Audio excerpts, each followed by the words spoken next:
let me ask you the why, as far as what led you to live the type of lifestyle you were living, for them to even think that you would commit a crime as such. Okay, well, legally, from a legal standpoint, I only could go so far in it because I'm still fighting my case, even from right now.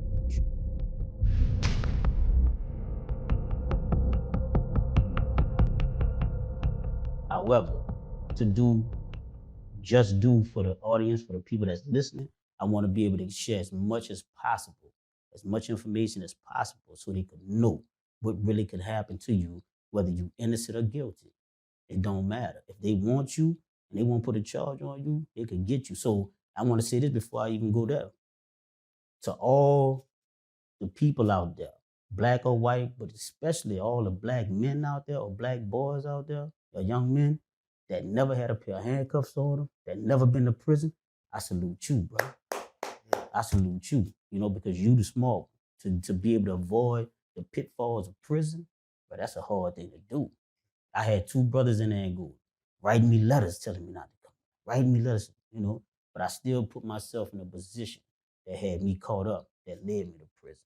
So I was accused of first-degree murder and armed robbery of a Caucasian drug dealer. We could talk about the case if you choose. But let me say this right quick. There was no murder weapon. There was no eyewitness. There was no fingerprints. There was no DNA. And 2 jurors found me not guilty. Yet I still was convicted of murder, of second-degree murder. They charged me with first-degree murder. They knew they didn't have the evidence to prove it. So they reduced it to second degree so they could do their magic tricks. And that's all they did. Because if you don't have none of those elements that I just named, and then 2 jurors found you not guilty, how the hell was I convicted? I was in the state of Louisiana, bro, where the Jim Crow laws, Napoleonic laws really exist. They allowed non-unanimous jury verdicts deliberately in 1898. They changed the Constitution in Louisiana, and they said that we need our crops picked, we need this free labor. It was bold back then. We found it. Shout out to Professor Angela Bell, who went dug up that information and got that to us and made us had us file that shit to the U.S. Supreme Court. Shout out to Brian Stevens from the Equal Justice Initiative. Shout out to the Promise of Justice Initiative and all the people in Louisiana that supported the rally that we just went to. So it's deep, man. So just know that you don't have to be guilty to be convicted of a crime. Man, that's thank you. That speaks volumes. So let's just go and get into it, man. What age were you when you first went into Angola? 16 years old. I made it there when I was 17. 16, going into 17. I always like to try to get an understanding as far as you being a child at that time, the mentality of walking in there the first day. Did you have any preconceived notions of what it was about to be? And if so, or if not, what exactly did you experience the first day in, if you could go back that far? Well, to be honest with you, bro, by me having 2 brothers already up there, one of them already died, one of them had escaped, and the police shot him in the back.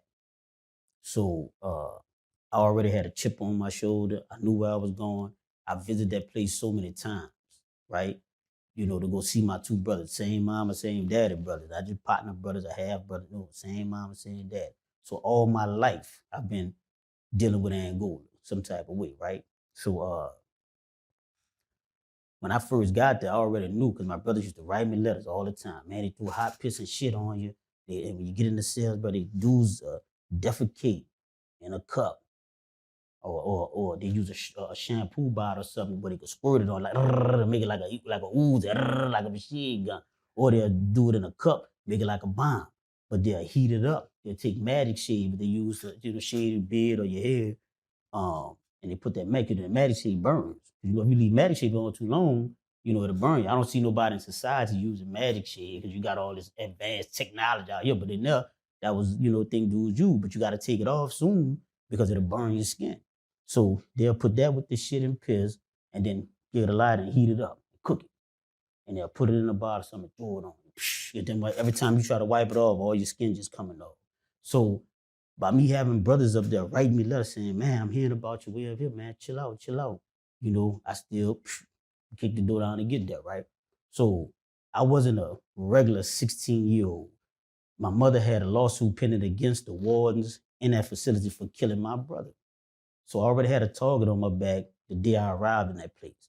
So I didn't go there with play mentality. I knew I couldn't be a kid. My childhood days was over with. I knew one thing. You heard me? It was gonna be fucked over or stand up and represent. And I chose to stand up and represent. I already knew what I was facing.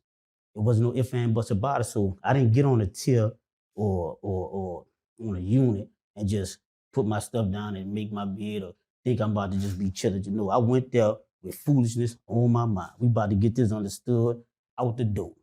So my brother had sent word through one of the orders and shit. Say, bro, your brother said he gonna try to pay, cause that's prison, bro. You can pay to get shit done. You know what I'm saying? Get Yeah. people move here, move there, and stuff like that. So he's like, man, look, man, your brother said he'll pay. Woo. I said, nah, tell him I'm good. So he get ready. But you don't want to come by your brother? I said, of course, bro. I said, but not right now. He said, why? I said, because these dudes ain't gonna respect me because of you. They gonna respect me because of me. I said, because in that parish, because I had to come through the parish first. See, people don't realize that it's stages to that. You didn't just treat it and go, and when you in the parish, you know what I'm saying, and you cutting up and shit, you gonna hear dudes messing over dude, and then, oh, I'm gonna let you slide because I fuck with your uncle. I'm gonna let you slide because I respect your brother. But you ain't respect him though. So I wasn't gonna be that one. No, nigga, you gonna respect me. So that's how my brother had to respect that. He had to. So I'm like, yeah, let me do this shit my way. I'll come around eventually.